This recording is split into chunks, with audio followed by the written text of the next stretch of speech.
तोरा अपन दिल के रानी बनेबो, बुझली गे। आगे तोरा अपन दिल के रानी बनेबो, सजनिया गे चल मिथिला घूमेबो, सजनिया गे चल मिथिला घूमेबो, सजनिया गे चल मिथिला घूमेबो। दरभंगा जाकर हम शॉपिंग करेबो, दरभंगा जाकर हम शॉपिंग करेबो, सजनिया गे चल मिथिला घूमेबो, सजनिया गे चल मिथिला घूमेबो, बुझली गे।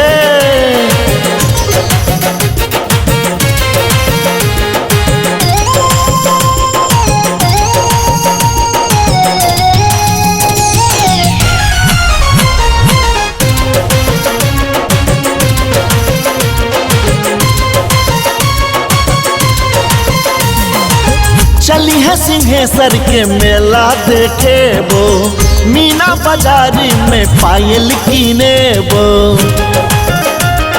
बुझली गे। आगे चली है सिंहेश्वर के मेला देखेबो, मीना बाजारी में पायल कीनेबो, उग्रतारा महिषी में पूजा करेबो, उग्रतारा महिषी में पूजा करेबो, सजनिया गे चल मिथिला घूमेबो, सजनिया गे चल मिथिला घूमेबो।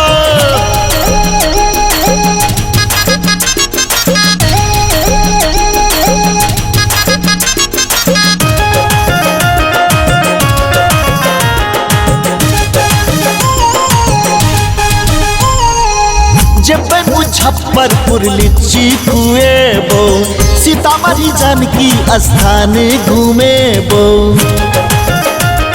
बुझली गे। जब मुजफ्फरपुर लीची खुएबो, सीतामढ़ी जानकी स्थान घूमेबो, रुन्नी सदपुरक बालूशाही खुएबो, रुन्नी सदपुरक बालूशाही खुएबो, सजनिया गे चल मिथिला घूमेबो, सजनिया गे चल मिथिला घूमेबो।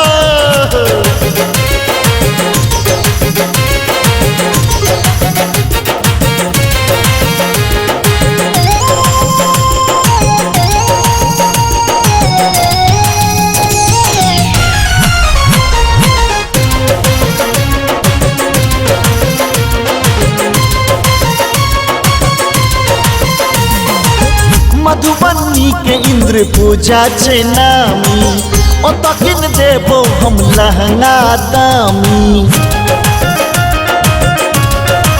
बुझली। मधुबनी के इंद्र पूजा छे नामी, ओत किन देबो हम लहंगा दामी, भागलपुर पूर्णिया समस्तीपुर देखेबो, भागलपुर पूर्णिया समस्तीपुर देखेबो, सजनिया गे चल मिथिला घूमेबो, सजनिया गे चल मिथिला घूमेबो। तोरा अपन दिल के रानी बनेबो, बुझली गे। आगे तोरा अपन दिल के रानी बनेबो, सजनिया गे चल मिथिला घूमेबो, सजनिया गे चल मिथिला घूमेबो, सजनिया गे चल मिथिला घूमेबो। दरभंगा जाकर हम शॉपिंग करेबो, दरभंगा जाकर हम शॉपिंग करेबो, सजनिया गे चल मिथिला घूमेबो, सजनिया गे चल मिथिला घूमेबो।